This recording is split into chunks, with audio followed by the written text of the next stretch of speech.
Looking to naturally prevent pregnancy without medication? Understanding your safe period can be a game changer.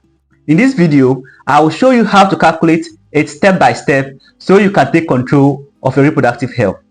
Just a quick note, this method might not be suitable for those with shorter or longer cycles.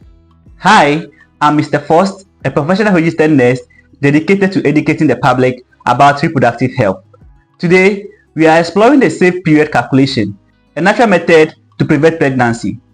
I'll guide you through the process, explain what the safe period is, how it works, and how to calculate it accurately using your cycle date. Keep in mind, this method is most effective for those with regular cycles. By the end of this video, you will have knowledge to manage your fertility naturally and confidently. If you find this video helpful, don't forget to hit the subscribe button, turn on the notification, and hit the thumbs up. Let's dive in. This is my manual 2024 July calendar. You use this calendar to calculate the safe period, or in other words, to know your safe period to avoid pregnancy. Before you be able to calculate your safe period, you have to know your cycle length. If you don't know your cycle length, I have a detailed video in my description. So let's say this person here has a cycle length of 29 days. I want you to take note of this, that if you have your first period on 3rd of July, 3rd of July becomes the first day of your period. If you have your first period on 18th of July, 18th of July becomes your first period. So let's say this person here had a first menstrual period on the 2nd of July.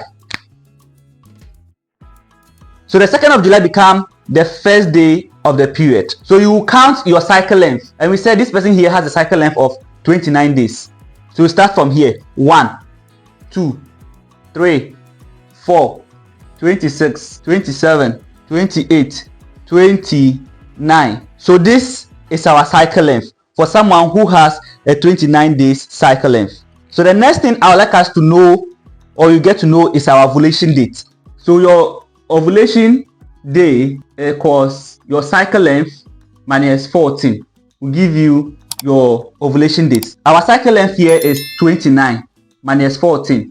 This will give us 15. So the 15th here is our ovulation date for someone who is having a 29 days cycle. So regardless of your cycle length, if you want to know your ovulation date, all you need to do is to subtract what? 14 from your cycle length, and you get your ovulation date. So we have 15 for the cycle length of someone who have a 29 day cycle. So you come on the board and you look for where the 15 is. The 15th is not the 15th day of this month, no, but rather the 15th of your menstrual period day, which is on the 16th of July, this day over here.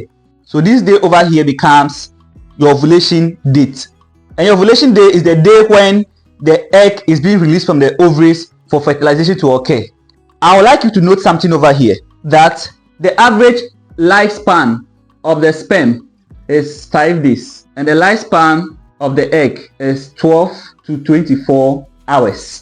With the person who is having a 29 day cycle, that person have an ovulation day on the 15th, is that not it? So this is the day that the egg will be released, and when this egg is being released, it will take 12 to 24 hours for it to die. So now we have something that we call the fertile window. The fertile window is 5 days to your ovulation date, including the ovulation date itself and some days after. So 5 days to our ovulation date will be from the 11th over here. 1, 2, 3, 4, 5. So 5 days to this will be from 11th, 12th, 13th, and 14th over here, and some days after. So this is a fertile window for someone who is having a 29 day cycle. However, sometimes you either have an early menstrual period or you have a delay in your period. So if you are someone who has an early menstrual period, it means instead of you ovulating on the 15th day, you might either ovulate on the 14th day or on the 13th date. And if your period also delay, it means you either ovulate on the 17th day or on the 18th day.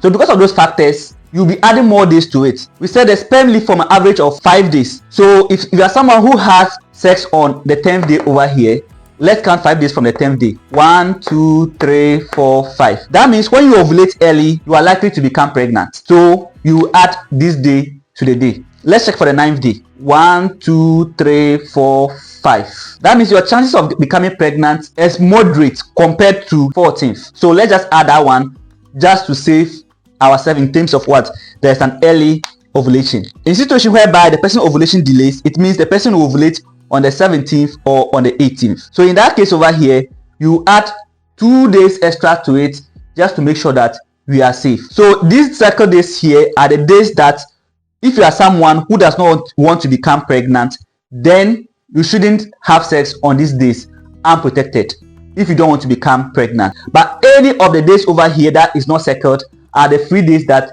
you can have sex unprotected if you don't want to become pregnant. So if someone is having a 27-day cycle, what will be the ovulation day? Please leave your answers in the comment section. I would love to see them. If you are lost, I'll urge you to watch the video over and over again and you will understand this concept. If you have any question, please leave them in the comment section.